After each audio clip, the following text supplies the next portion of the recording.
Hey Joe fans, I'm John Setzler. Welcome back to the Kamado Joe cooking channel. We have a beautiful day here today and I'm going to fire up the Big Joe and we're going to cook a couple of big Boston butts. So let's get started.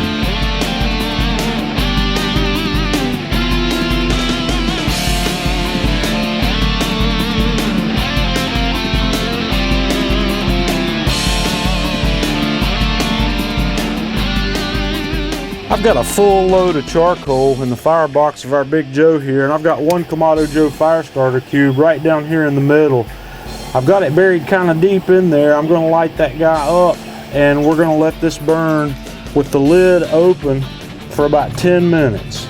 Okay, now that we've got our fire going, I'm going to set my heat deflectors in the lower position on the divide and conquer flexible cooking system, down in the very bottom position. And next I'm going to set my accessory rack in the low position, and I'm going to set a rather large drip pan right on our accessory rack, and then I'm going to set each half of the grill right up on top here. I like using a drip pan when I'm cooking Boston butts and briskets to help keep that excessive amount of grease out of the grill. So now we're going to close this grill up and let the temperature come up to about 275. In order to achieve 275 on the Big Joe, I'm going to close the bottom vent to where it's open about 1 inch. And on the top vent, I'm going to close the slider all the way. And until I get close to 275 or so, I'm going to leave the daisy wheel fully open. And as we start approaching that temperature, I'm going to close it down until we get it settled in right at about 275 degrees. While our Joe's warming up, we are going to make an injection for these butts, and I am making a recipe here that's big enough for 2 butts, since that's what we're doing. I'm starting out with 1 cup of sugar, 3 tablespoons of salt, 3 cups of apple juice, 1 cup of pineapple juice, and about a tablespoon, 1 to 2 tablespoons of hot sauce, and I'm just happening to use Tabasco Chipotle here for this. And then I'm going to take my whisk and get all that sugar and salt dissolved, and then I'm just going to set this aside until we're ready to inject it into our meat. Okay, while our grill's still warming up, we're going to start putting our injection into this meat. We're going to inject about every inch or so, and we are going to get all of that injection into the butt. So you're looking at roughly 2 cups of injection per butt. So you just start working that in until you get it all there. After we get all of our injection in, it's time to coat these guys with a nice liberal coat of barbecue rub. I am using one of my homemade rubs here on this, and I will give you a link in the video description to the recipe for this homemade rub, or you can use your favorite rub or any of the Kamado Joe rubs as well. So we're going to get a nice liberal coat on this all the way around on all sides. And after we get a good coat of rub all over both of these butts, we're going to let these guys sit here for 15 or 20 more minutes until our grill gets up to temperature, and then we'll be back. Let's put those bad boys on the grill. Okay, our grill temp's coming up to about 250. We're not quite to where we want to be yet, and I've got some nice smoke rolling off of that peach wood we put on there. So I'm going to take each of these butts.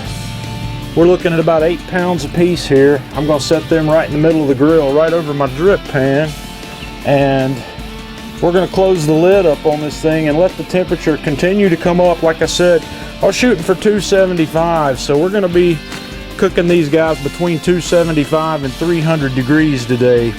So we'll be back in several hours to have a look, and we will start our timer. Alrighty, we've been cooking along here for just a little over 5 hours. These butts are looking really nice. I'm going to check the temperature here. That one's up about, we're going to call it 175. And this one is probing about 168. So the bark's formed pretty well on there. So I'm going to show you what I'm going to do next on these. What I'm going to do at this point is I'm gonna drizzle a little agave nectar on the tops of these things. I'm not gonna coat them with brown sugar. I'm just gonna drizzle them lightly with this agave nectar.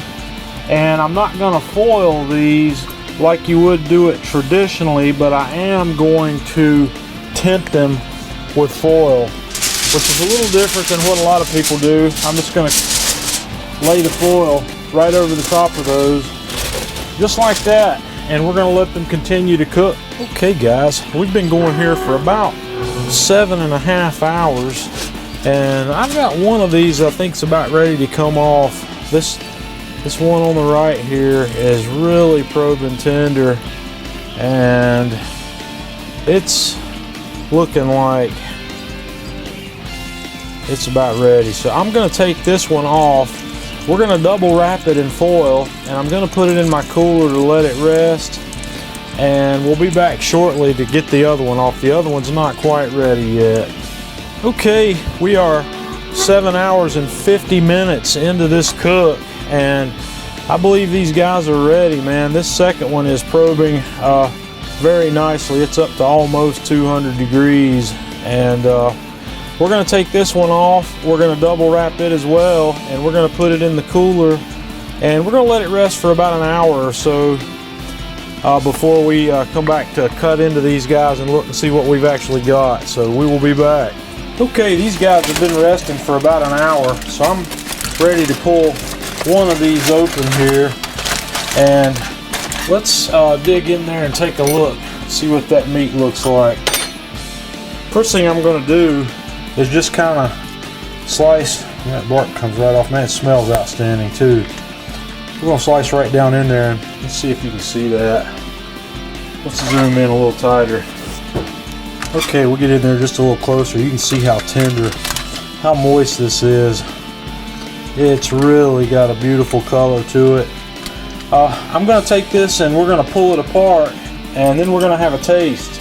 I have dumped that out directly into my pan, and I'm just going to use my meat rates, and we're going to tear this apart.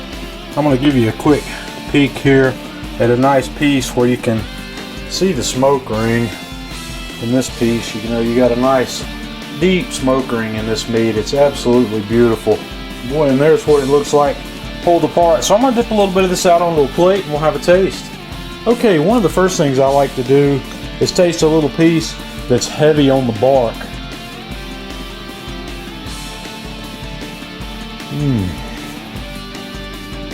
That's outstanding. The bark is directly related to the rub choices you make on here. And I highly recommend trying this rub recipe. Like I said, check my video description. I'll have a link to that rub recipe. So now let's have a little taste of just the meat itself.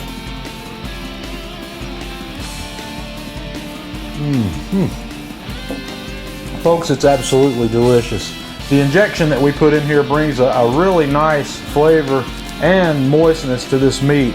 And a Boston butt like we've done here is really hard to mess up unless you undercook it or overcook it.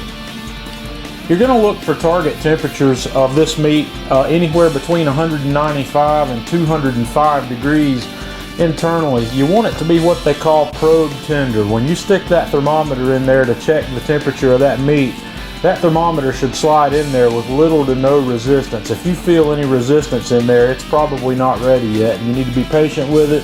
Let it finish up. Join us on Facebook, facebook.com/Kamado Joe. Follow us on Twitter @Kamado Joe. And until next time, this is John Setzler with Kamado Joe Cooking Channel.